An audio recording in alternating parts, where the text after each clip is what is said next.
வாப்பா. ஏங்க எதுக்கு மறுபடியும் மறுபடியும் வந்து தொல்லை பண்றீங்க?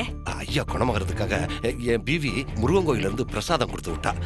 இது இங்க பாருங்க, இது மசூதியில துவா ஓதி மந்திரிச்சு கொடுத்த கயிறு. இது ரெண்டையும் ஐயாவுக்கு கொடுத்துட்டு போலான்னு வந்தம்மா. உங்களுக்கெல்லாம் எத்தனை தடவை சொன்னாலும் ஏறாதா? ஒரே விஷயத்தை திரும்ப திரும்ப சொல்லிட்டு இருக்கணுமா? வராதீங்க, பேசாதீங்க, என் மகளை எங்க கிட்ட விட்டுருங்கன்னு படிச்சு படிச்சு சொன்னாலும் கயிறு அது இதுன்னு ஏதாவது ஒரு சாக்கு சொல்லிக்கிட்டு வந்துகிட்டே இருக்கீங்களே. சாப்பாடு தானே சாப்பிடுறீங்க, இல்ல வேற ஏதாவது சாப்பிடுறீங்களா? மா, அவர் தான் தாத்தாவுக்காக பிரசாதம் கொண்டு வந்திருக்கேன்னு சொல்றாருல, அப்புறம் எதுக்குமா தேவையில்லாம பேசிட்டு இருக்கீங்க? இவங்க யாரும் இனி நமக்கு தேவை இல்லைங்கிறதுக்காக தான் பேசுறேன். 15 வருஷமா கத்திக்கிட்டு தானே இருக்கோம், கொஞ்சமாவது மதிப்பு இருக்கா?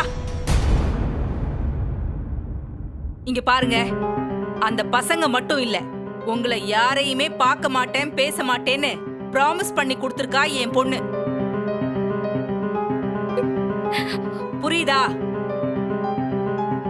எங்க பொண்ணை எங்க கூட வாழ விடுங்க. ரஞ்சினி உங்க கூட சந்தோஷமா இருக்கணும்னு தான் நாங்களும் நினைக்கிறோமே தவிர அதை கெடுக்கணுங்கிற எண்ணம் எங்களுக்கு ஒரு துளி கூட கிடையாதுமா. அப்படி ஒரு எண்ணம் இருந்திருந்தா இங்க தேடி வந்திருக்க மாட்டீங்களே. இன்னைக்கு நீங்க வர்றீங்க, அப்புறம் அந்த மெய்யம்மாவும் வருவாங்க, அப்படியே உங்க வைஃப் அவங்க கூடவே ஒட்டிக்கிட்டு அந்த தடி பசங்களும் வந்துருவாங்க, அதானே? போதுங்க, உங்களால நாங்க பட்டதெல்லாம் போதும். இவங்க அப்பாவுக்கும் இவளுக்கும் நடுவுல நான் கடந்து அல்லாடுற வேதனை எனக்கு மட்டும்தான் தெரியும். மறுபடியும் அவ மனசை கெடுத்து எங்க கிட்ட இருந்து பிரிச்சிடாதீங்க, தயவு செஞ்சு போயிடுங்க.